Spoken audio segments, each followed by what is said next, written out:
Hello. Miss Fontaine? Yes. This is Leonard Leff at Oklahoma State University. At last, you never left your telephone number. I couldn't call you back. Oh, well, I didn't want you to have to call, but is this a convenient time to talk? Perfectly. Great. Well, I'll move right ahead with the first question.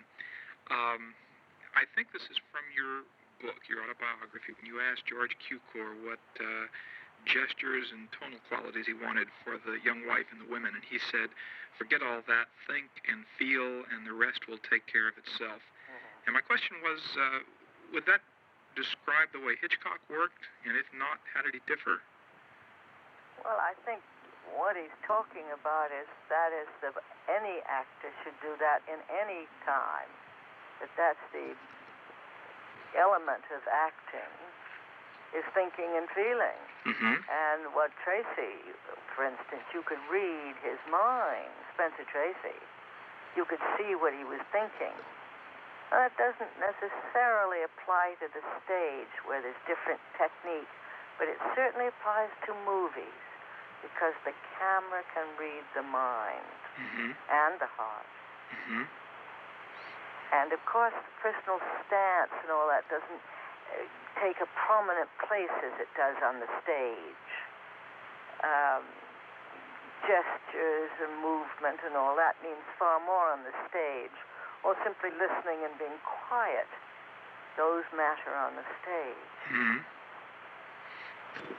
I ask it because Hitchcock was known for his preciseness, carrying his storyboards on the set and so forth. And I wondered to what extent that affected the way he directed. I never saw him carry a storyboard on the set. Really? Never. Really? Was his script annotated with details, or did he really carry it in his head? All in his head. If he wanted to show me something, he would have a sketch pad, and he would draw it. He had been a cartoonist, an artist. He'd been a set designer. Mm-hmm. And so he would just quickly sketch what the look, but never a storyline, nothing like that. Uh-huh.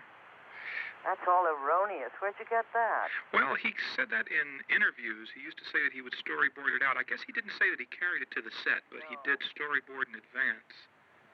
But Well, I think that you do that when you're doing your visual. You have to sort of see it in that line. Now, George Stevens, of course, got very pompous and had people even draw close-ups and all in a almost like a Disney cartoon mm-hmm. series. Mm-hmm. But Hitchcock didn't do that. Mm-hmm. Joan Harrison worked with him closely in the 40s.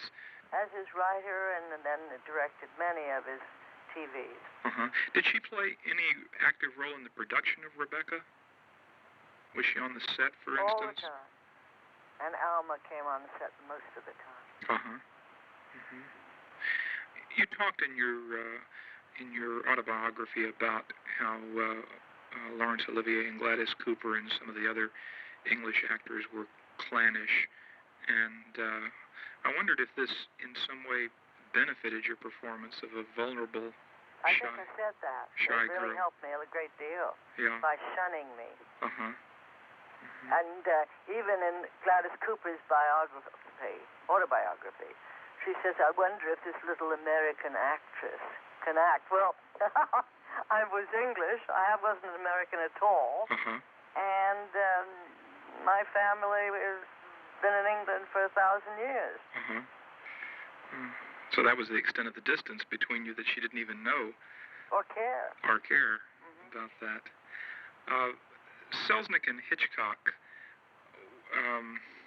were apparently at loggerheads early on in the making of Rebecca. Some of the memoranda, some published and some not, suggest that when the film got behind schedule, Selznick began to apply heat to Hitchcock, and yet I think Selznick was one of those producers that himself probably contributed a great deal to delays in filming. Oh, he was a fusser. He fussed. Uh-huh. He always had to, even to, as I say in the book, memos on the texture of one's eyebrows or the length of one's skirt or whatever. There were constant memos about the most minute items, Mm-hmm. Did he glean these ideas from being on the set very much, or were these from rushes and tests and so Both, forth? but he didn't come on the set very much. As a matter of fact, I don't remember him on the set. Uh-huh. But he did direct my voiceover on the beginning of the narrative. Last night I went to Mandalay again, all that. Selznick himself directed that. And what was amusing to me, we had the word secretive or secretive. And we didn't bother to look it up. We just knew that secretive was what we meant. We didn't mean secretive. And he said, yes, keep secretive in. There are stories about Hitchcock sleeping on the set. I don't know if you've heard those or not either. But Well, he'd doze off. There were hot sets. My goodness, we made it in September and into October. They were hot, and he probably had a good lunch, and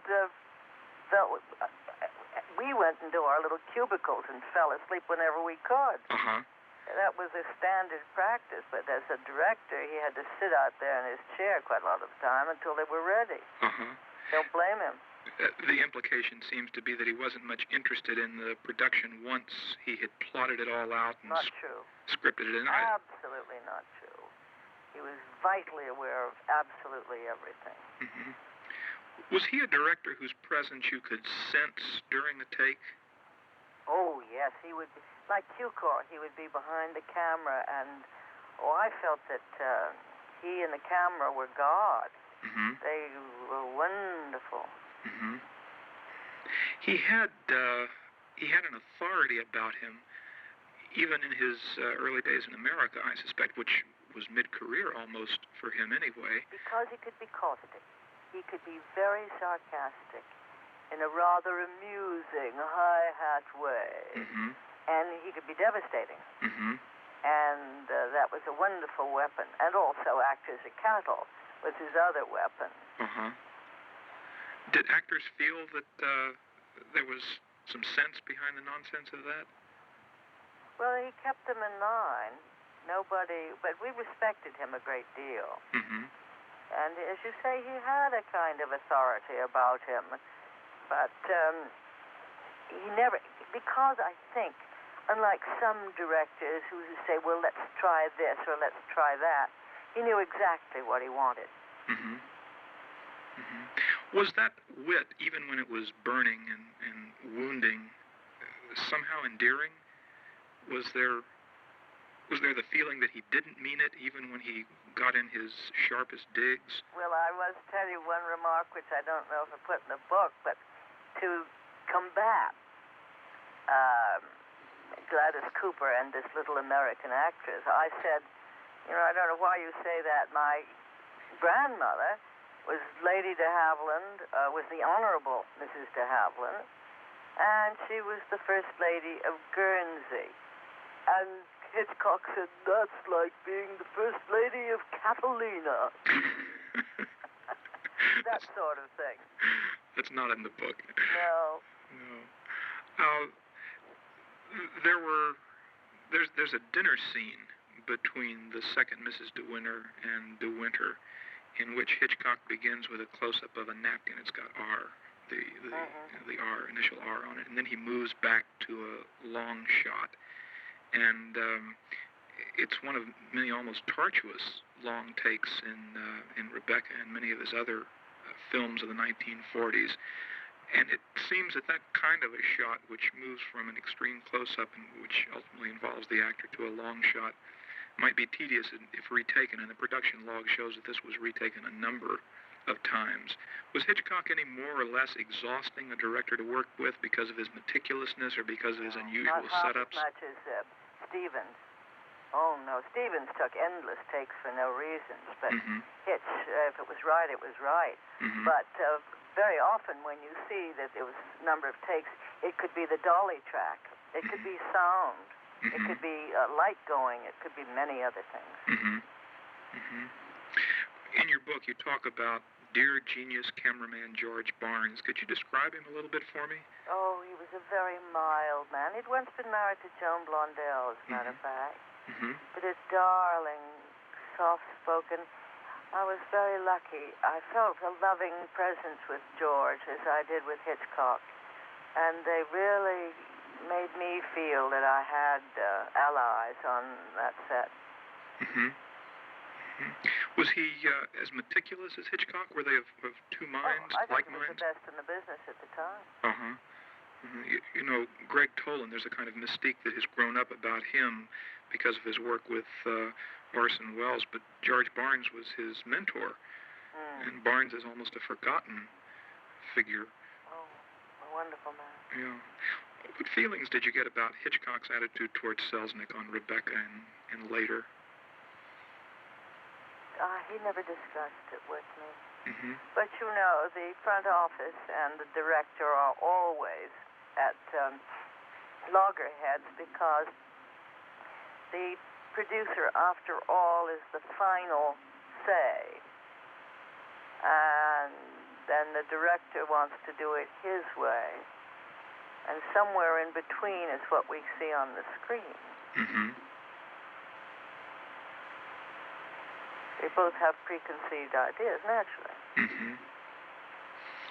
Did you watch the rushes on Rebecca? Every day. Mm-hmm. And were changes made as a result of those? None that I remember. You did an interview with an Australian magazine. I don't know if you ever saw it once it reached print. It was a very interesting interview and covered a little bit about most of your major pictures.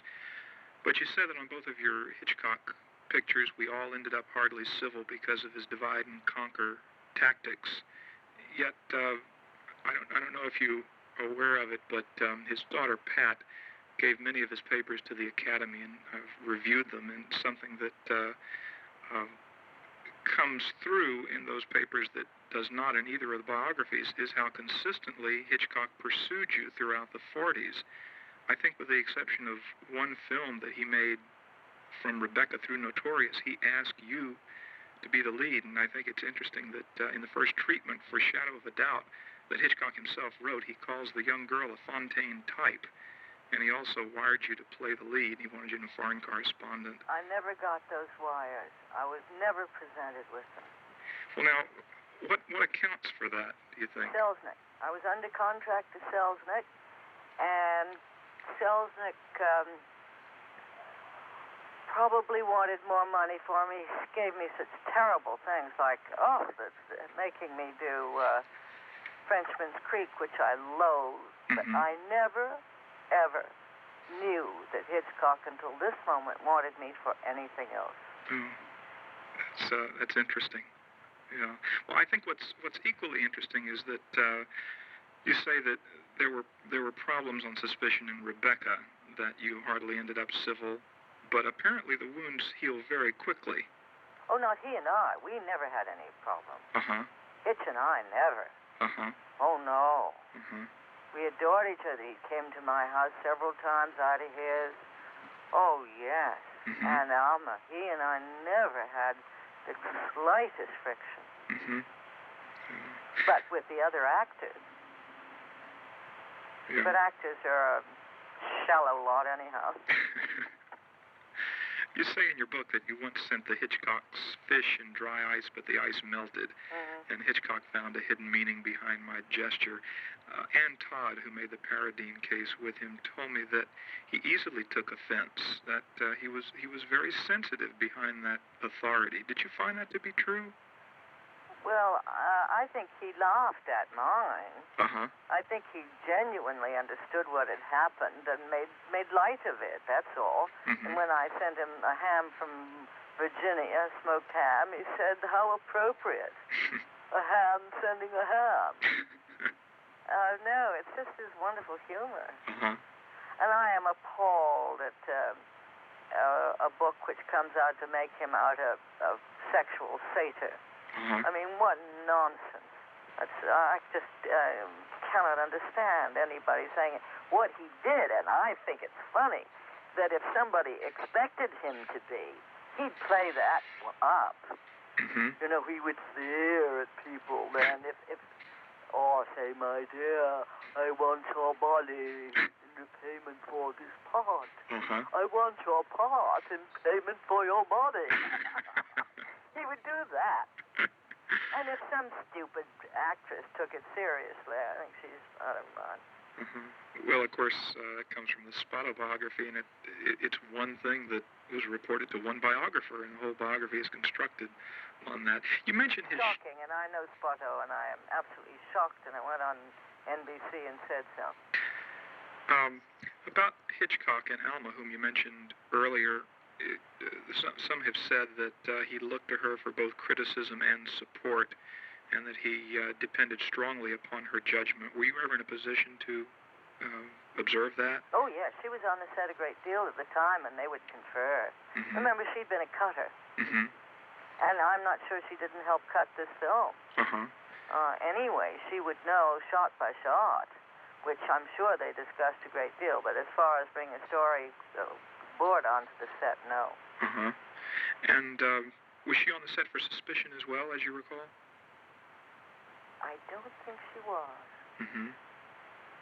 Maybe she came to visit, but she wasn't a consultant as she was, and Joan Harrison both on Rebecca. It was a triumvirate. Would you describe Hitchcock as a strong man? Oh, yes. But a man who didn't want to be anything than what he was. No pretensions. No other aspirations. He was a devoted family man. And a man who liked his simple family life and his work. And I didn't see any desire to be a socialite or anything else, or international host. Nothing like that. Would you call Hollywood in the 1940s a small town? During the war, of course it was, because nobody could leave it. Everybody came there, but you knew everybody, and it was like a pebble on a pool, ring after ring after ring. And the inside ring was the one in which the Warners and the Goldwyns and the Selznick entertained the top stars. And the next ring, maybe the directors would be in the ring out there, the columnists, and the next ring maybe the people like that, cameramen. But it had its social structure, without a doubt. And everyone knew his or her position. Would you say that was true? Pretty much, yeah. And there were actors that weren't invited particularly. Now, bit players weren't invited unless they were within the English group. Teddy Gwynn, Edmund Gwynn, or Cedric Hardwicke would all be in the inner British group. And I'm sure that there were other French groups and so on that had their own corps. But as a Hollywood corps, it was usually the stars, the top producers. I've never heard this, but it strikes my imagination as possible that a producer might withhold an invitation as a disciplinary? No. No? No, we were forced to go. They wanted to show us off. We were forced to go to premieres and all that. Where were you on December 7th, 1941? Do you recall? The outbreak of the war. That was the day Pearl Harbor was bombed. You know, something that was interesting, too, is in your book you discussed the FBI search of your home, which I guess could not have occurred too long after that. The next day. Really? Could you describe that day? It was a Sunday morning. I was home with Brian, and I remember, I think I may have said about a wonderful woman who had come from Pasadena, and she had known that there would be a clampdown on booze. So she bought out the entire stock of liqueurs, which I don't like. And I think I still have a few of those bottles. And she put them all over the front lawn. That was at the 703 North Rodeo Drive. And what was the reason for that? Just, she knew there would be a shortage. And, of course, it must have been the only store open that day. Maybe they could sell liqueurs, but not hard liquor. That'd be very interesting. Well, I certainly appreciate your talking with me, Miss Fontaine. It's been most informative. And when the book comes out, I'd love to send you a copy.